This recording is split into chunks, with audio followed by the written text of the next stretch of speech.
Hello guys, welcome back to my channel. তো বন্ধুরা, আমরা আজকে উড়িষ্যার আরও একটা জায়গাতে এসেছি ঘুরতে। তো এই জায়গাটা সম্পূর্ণ কারুকার্য করা হয়েছে বালি দিয়ে। তো চলো, বালি দিয়ে কী কী জিনিস বানানো হয়েছে এখানে তোমাদের সাথে অবশ্যই শেয়ার করব। আর উড়িষ্যাতে বেশিরভাগ সমুদ্রের পাড়ে বালি দিয়ে অনেক কিছু বানায়। তো অনেক কারিগররা আছে যারা বালি দিয়ে অনেক কিছু তৈরি করতে পারে, আর দেখতেও খুব সুন্দর লাগে। তো আজকে আমরা বেলেশ্বর মন্দির যাওয়ার আগে তো একটা জায়গাতে আমরা নেমেছি। তো সেখানে দেখো বন্ধুরা, সব কিছু একেবারে বালি দিয়ে তৈরি করেছে। তো এটা হলো পুরীর জগন্নাথ মন্দির, বালি দিয়ে তৈরি করেছে। তো বন্ধুরা, উড়িষ্যাতে এসে মোটামুটি অনেক জায়গা ঘুরেছি। তো আজকে এই জায়গাটাতে প্রথমবার আসলাম। তো বন্ধুরা দেখো, এখানে জগন্নাথ ঠাকুর তৈরি করেছে বালি দিয়ে। তো বালির উপর আবার বিভিন্ন কালার দিয়ে দেখো জগন্নাথ ঠাকুরকে কত সুন্দর সাজিয়েছে, আর দেখতেও কত সুন্দর লাগছে। আর এখানে অনেক রকমের গাছপালাও লাগিয়েছে, তো এতে করে দেখতেও ভালো লাগছে পরিবেশটা। তো দেখো চারদিকে অনেক রকমের গাছপালা এখানে লাগানো হয়েছে। তো চলো তোমাদেরকে ঘুরে ঘুরে একটু দেখাই। আর এটা হলো দেখো কোণারক মন্দির। তো কোণারক মন্দিরটাও দেখো কত সুন্দর লাগছে। তো যতটা না আমার ক্যামেরাতে ভালো লাগছে, তার থেকেও সুন্দর নিজের চোখে যখন দেখেছি, তো জিনিসগুলো খুবই সুন্দর। তো বন্ধুরা, প্রত্যেকবার এসে আমরা একবার হলো ভুবনেশ্বরে যাই, কিন্তু এবছর আমরা আর ভুবনেশ্বরে যাইনি, কারণ প্রচণ্ড গরম। তো এই গরমে গেলে অনেক কষ্ট হবে, তো সেই জন্য আর ভুবনেশ্বরের দিকে যাওয়া হয়নি। তো এবার পুরীর মধ্যে যেসব জিনিসগুলো ছিল, তো সেগুলোই আমরা এবার একটু ঘুরে ঘুরে দেখছি। তো বন্ধুরা, এদিকটাতেও দেখো অনেক কিছু আছে। তো দেখো, এটা যতটা সম্ভব গির্জা তৈরি করেছে। তো দেখো বালি দিয়ে কত সুন্দরভাবে কারুকার্য করেছে। আর তার পাশেই দেখো আছে কিংকং। তো দেখো কিংকংটা কত সুন্দর বানিয়েছে। তো একেবারে দেখো বালি দিয়ে তৈরি করেছে। তো তোমরা যদি কখনো পুরীতে এসে থাকো আর কোণারকের যাওয়ার পথেই এটা পড়বে, তো তোমরা অবশ্যই এখানে এসে একবার ঘুরে যাবে। আর এখানে টিকিট নিয়েছিল 30 টাকা করে নিয়েছিল, মাথা পিছু 30 টাকা করে এখানে টিকিট।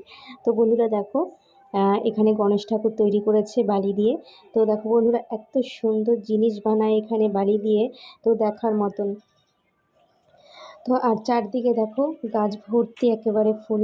তো অনেক কিছুই আছে এখানে। তো আমি একটু ঘুরে ঘুরে দেখছিলাম। তো এটা হলো একজনের বাড়ি। তো এই বাড়ির মালিকই যতটা সম্ভব এটা তৈরি করে।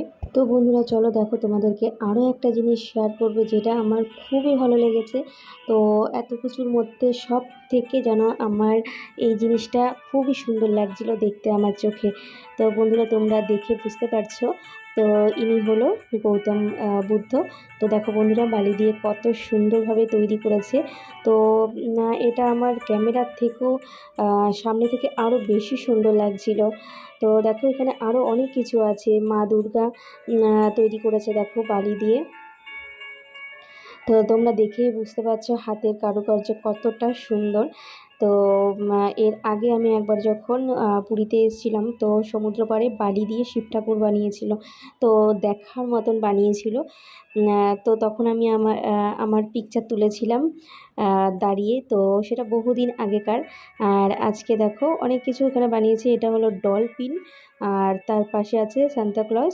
আর বন্ধুরা, এখন প্রায় বিকেল 4টে বাজে। তো দেখো এখানে গাছে জল দিচ্ছে, আর অনেক রকমের জবা ফুল এখানে দেখলাম। তো বেশ মোটামুটি একটা ভালোই পরিবেশ ছিল এখানে। তো দেখো সান্তাক্লজটাও কত সুন্দর বানিয়েছে বালি দিয়ে। তো বন্ধুরা, আমাদের মোটামুটি পুরোটাই ঘোরা হয়ে গেছে। তো আমরা এখন বাইরের দিকে যাব। আর এদিকে দেখো অনেক রকমের গাছ আছে এদিকটা। তো তো পরিবেশটা একেবারে একটা সুন্দর ছোট্টখাটো পার্কের মতন। আর বন্ধুরা দেখো, এখানে বানিয়েছে হলো তাজমহল। তো এটাই হলো লাস্ট। তো এটা দেখার পর তারপর আমরা বাইরের দিকে বেরিয়ে যাব। তো বন্ধুরা, বাইরে প্রচণ্ড গরম, তবু এখন যেহেতু একটু বিকেল 4টে বাজে, তো একটু ঠান্ডা আছে। সারাদিন প্রচণ্ড গরম ছিল। তো আমরা এখন এখান থেকে বেরিয়ে যাব সোজা কোণারকের উদ্দেশ্যে। তো কোনারকে মোটামুটি অনেকবার গেছি। তো এই নিয়ে আমরা পুরীতে ৬ বার এসেছি। তো ৬ বারই আমরা কোনারকে গেছি। আর যাওয়ার পথে দেখো আরও একটা জিনিস চোখে পড়লো। এটার নাম যতটা সম্ভব ওখানে লেখা আছে হুলুক। যাই হোক, জিনিসটা খুবই সুন্দর বানানো আছে। তো চলো। আর এখানে দেখো এক ধরনের ফুল গাছ আছে। তো ওখানে বুঝতে পারছি না ফুলটা এত সুন্দর লাগছিল দেখতে। তো চলো সামনে থেকে তোমাদেরকে একবার দেখাই। তো বন্ধুরা, আমরা এখন কোণারক মন্দিরের দিকে যাব। তো পুরী থেকে কোণারক মন্দির যেতে মোটামুটি ২ ঘন্টার মতন সময় লাগে। তো আমরা আধ ঘন্টার মতন তো রাস্তা অতিক্রম করে এখানে এসছি। তো আরও ১.৫ ঘন্টার মতন সময় লাগবে ওখানে যেতে। তো বন্ধুরা, আজকের মতন আমার ভিডিওটা এখানে এন্ড করছি। যদি তোমাদের আমার ভিডিও ভালো লেগে থাকে অবশ্যই লাইক করো, কমেন্ট করো আর সাবস্ক্রাইব করে আমার পাশে থেকো আর পাশে থাকা বেল অন করে দিও। তো চলো বন্ধুরা, দেখা হচ্ছে আবার পরের ব্লগে। তো তোমরা সবাই ভালো থেকো, সুস্থ থেকো।